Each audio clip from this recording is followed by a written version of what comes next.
Hey, Cub fans! Thanks for joining us here on Randy Talks Cubs. Really appreciate you joining us. I've got a little bit of problems on my mind. I wanted to go through some of them with you. A little bit of a reset for me after the series loss against the Reds over the weekend, which now we're losing steadily to everybody in the division. And now that we've had a look and we can size ourselves up, it just doesn't look good. And it could get worse if the White Sox handle us in the Crosstown Classic coming up here starting tonight with a 2-game set. That would be rock bottom. I was talking to a friend of mine who called the series loss to the Reds the rock bottom of the season, and I don't think it would be. The Sox 2-game set with the Sox could be. So, we're sitting at 29-31. Sox are going to come in at 15-45. And we do have Shota going and Jamison Tyone, which I think bodes well.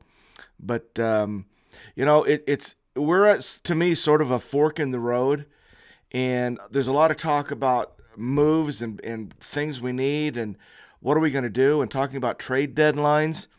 And I'm at a quandary with this because, number one, if we wait until the trade deadline to make a significant move, it's going to be too late.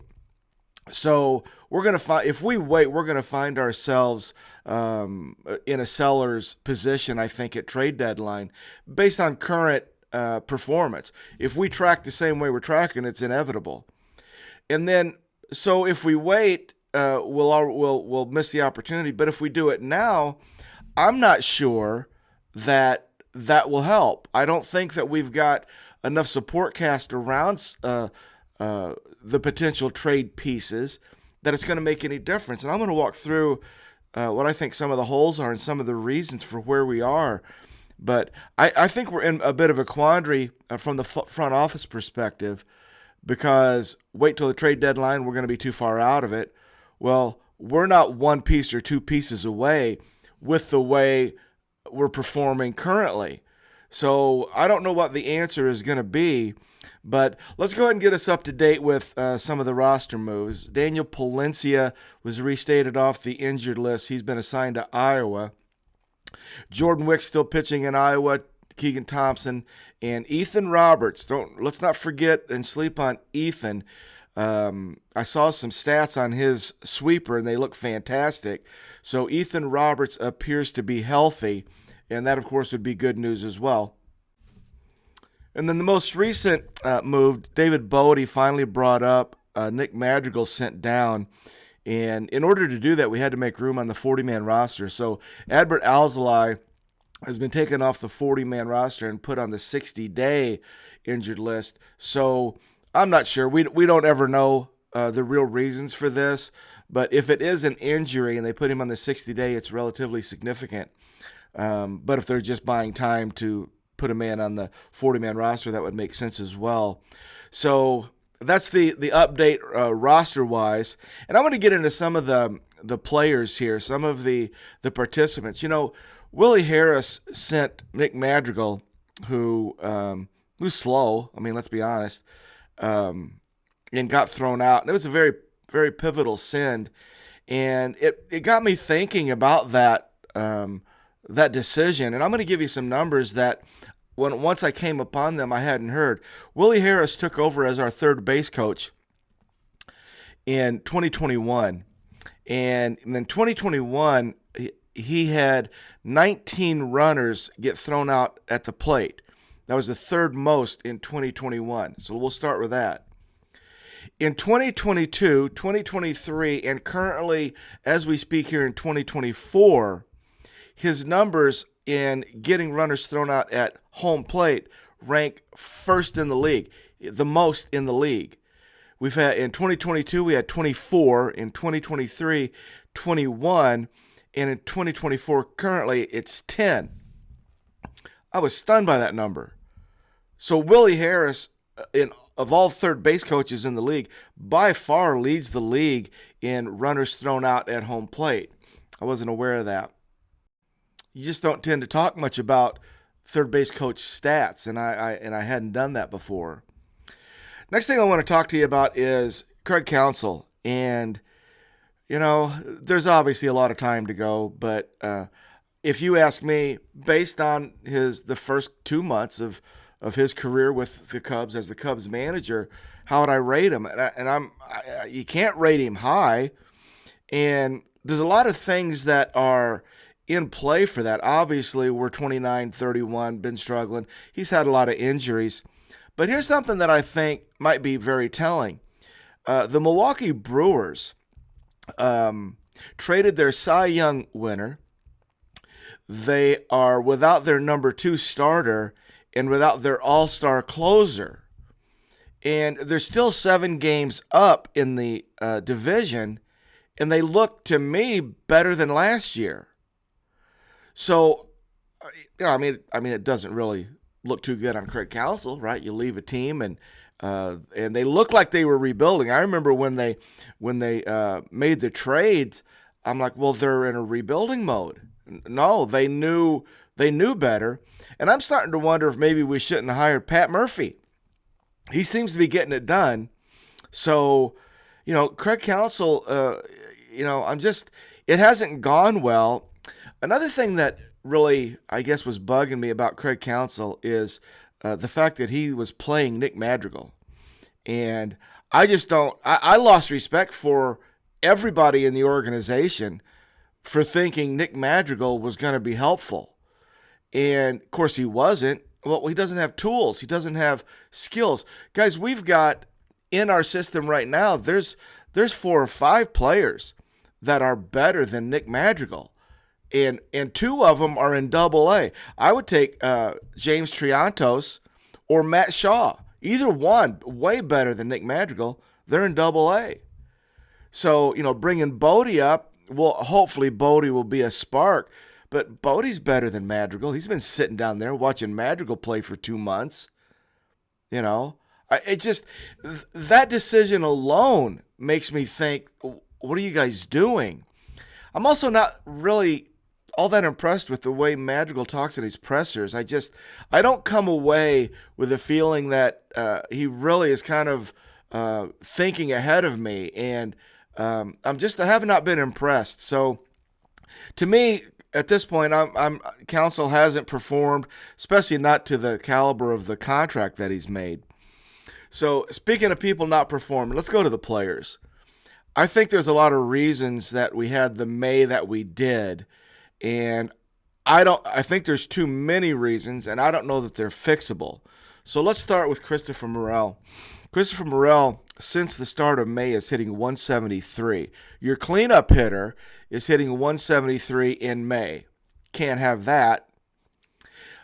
Additionally, he's statistically the worst third baseman in the league. Now, I know coming into the season, we were all, we know Christopher Morel is going to be streaky as a third baseman, and he's certainly been that. Does show some flashes of extreme athleticism at third, and we know that.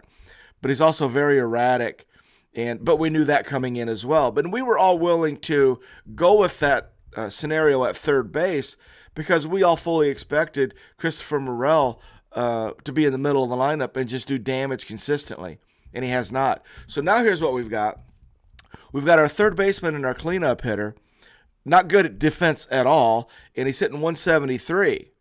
So you got to pin this on Christopher Morel's performance, not Christopher the guy, right? Christopher's awesome, and we're going to root for him, and we're not going to give up on him. I'm just saying that Christopher Morel's performance is a big part of the reason we are where we are. If Christopher Morel plays middle of the road third base and he hits like we thought he was going to, we're not here. So I'm not sure what the answer is. Maybe Christopher needs to go play, a month, 2 months in Iowa. First of all, I think get healthy, take some time off, get all those bumps and bruises that I think are nagging him, get them cleared up, get back in the batter's box and start destroying some AAA pitching, and then come back and reset.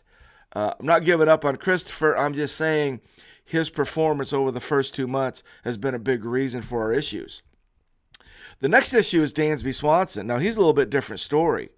Our $177 million shortstop is slashing 203 average with a 277 on base, 331 slug, 609 OPS. I can't have it. If he was, a pure defensive shortstop, and we knew that going in, and we didn't sign him for the money we did, but that's a problem. That kind of contract, that kind of commitment on our part, and we're getting offensive production at a level where if he wasn't under contract, he'd already been sent down. And his defense is turned into, I'm going to call it average. He has not looked like a stellar defender to me this year. So, like Christopher Morel, we're getting obviously not the defense that Christopher's been providing at third, but Dansby's been average. I mean, how many shortstops have you watched this season playing against us where you thought, wow, boy, I get a little jealous. I kind of like that. So Dansby Swanson's performance up to this point is a major reason we are where we are. What's the fix? I don't know. We're committed to him. I think it's a big problem. Now, is Dansby at some point going to flip a switch and turn back into maybe a 260 hitter and flash in the leather that he's flashed in the past? I don't know. But guys, 60 games in, if not now, when? So Dansby. The next is our catchers. We always, Miguel Amaya, we thought is the catcher of the future. I thought we may be seeing him for the next 10 years. I'm losing confidence in Miguel Amaya. He looks to me a little bit in over his head. We don't throw runners out. We receive the ball pretty well as a group between Miguel and Yan Gomes, but we're not a threat to throw somebody out at all. People just run on us with no regard. And then the offensive production is just unacceptable. So our two catchers that we thought were going to perform well have not. So now you've got Christopher Morel at third base, you got Dansby at short, and you got the catchers just not getting anything done. I don't know what the answer is there. Seiya Suzuki. Seiya Suzuki is in his third year, right? We came in thinking, okay, this is the year. 2 years of acclimation is over. It might be time. And Seiya Suzuki might be the most streaky player I've seen in a while. He's got a span of how bad he can be compared to how good he can be. I don't remember a player having that wide of a span.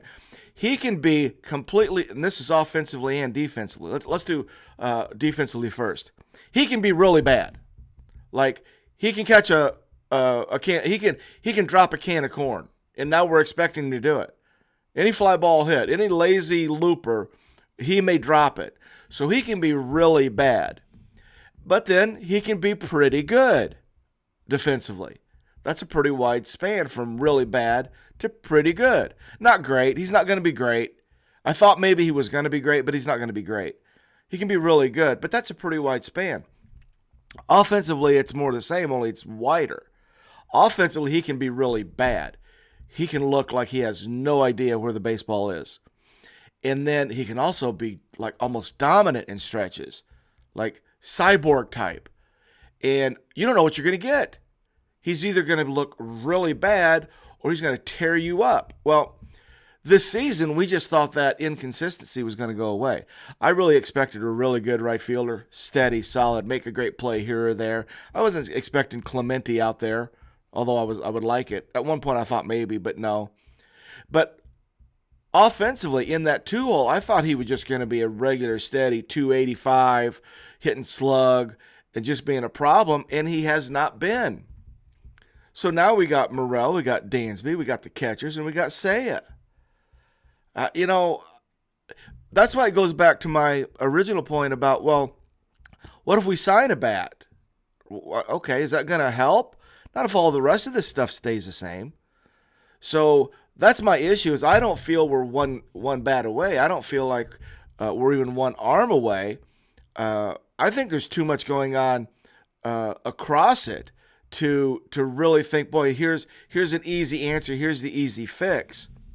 We'll talk Michael Busch a little bit. I don't know what future holds. Michael Busch is still a rookie. I never really have bought into his defensive abilities. I watch him and he's serviceable. He doesn't look like a fluid, confident, natural-born first baseman to me. He looks like he can play it, but it's not his best position. I don't know where his best position would be. But a right-handed first baseman doesn't look as smooth and silky as a left-hander does anyway. And I look back at the good right-handed first baseman, and Michael Busch doesn't look like that. It looks like it's very mechanical. And then offensively, I don't know. Obviously, he got hot early in the season before the league figured him out. And now, to me, he's a question mark. So I think he is at this point. We can't go every day with Michael Busch that we thought we might. So that's an issue as well. And then we're going to go to the bullpen. We're still without a closer. And, we've been kind of piecemealing it around. And I don't know if anybody's going to surface. But why are we here? Because we've really been going without a closer.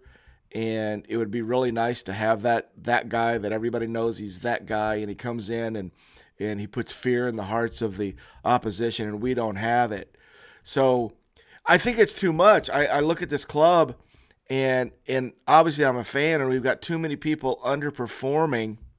We've got too much of it that a signing here or a signing there I don't think is going to accomplish it. And I guess what we do is we wait and hope everybody turns it on. Is that what we're going to do? I think the series coming up with the White Sox could be very telling. We've got the moves we made. We got Bodie up. I'm hoping that Bodie takes advantage of this chance, sort of his last chance, I believe. And I'm rooting for him. I hope Nico continues on. And, quite frankly, Nico isn't the Nico this year that I hoped he would be. He's fine, but I was hoping I was going to see a all-star caliber Nico who added slug to his repertoire, and it just hasn't happened. He's obviously he's our second baseman, and we're good with that. And if that's what he does, that's what he does, and we're fine with that. But I had higher expectations for Nico for this year to this point. It still might come. We'll have to see. Mike Tauchman, as good as Mike Tauchman has been and the numbers that he puts up, think about this. If Mike Tauchman's numbers were what they are and he was your fourth outfielder and he was a true fourth outfielder like the other three are better than him and outperforming him, he'd be awesome. But Mike Tauchman's offensive performance and the way he goes about it is very serviceable, but for me it's not an everyday frontline outfielder. A tremendous backup, be like sixth man of the year as a backup, but when he's the best guy, I don't think we're quite there. So love talk, but I don't like him leading our pack. We're just not there. So guys, we've got some issues as a club. We do have injuries, and we've had them, and it's been a rough go. But I guess the point is, moving into this White Sox series, I'm going to just sit back and go, okay, if the White Sox handle us, I don't know what the next move is. But heading on this path with what I've seen in the division and the way we've gotten beat in the division here over the last month, it doesn't bode well, and we've isolated the issues, and there's lots of them. So, Jed and the boys, wouldn't it be awesome to be in meetings to hear what they're talking about? What are we going to do? How are we going to approach this? What are the moves? You can't just do wholesale moves. So, again, very interesting. But, guys, Cub fans, it's early June. We're at that fork in the road at 7 games back. We had a horrible May. And we're just going to have to see what happens. Shota and Tyone, hopefully they can carry us. Shota and Tyone should be enough for us to handle the White Sox this week, you would think. But we'll find out. So, guys, thanks for joining us here in the RTC. As always, love to talk Cubs. And go Cubs go.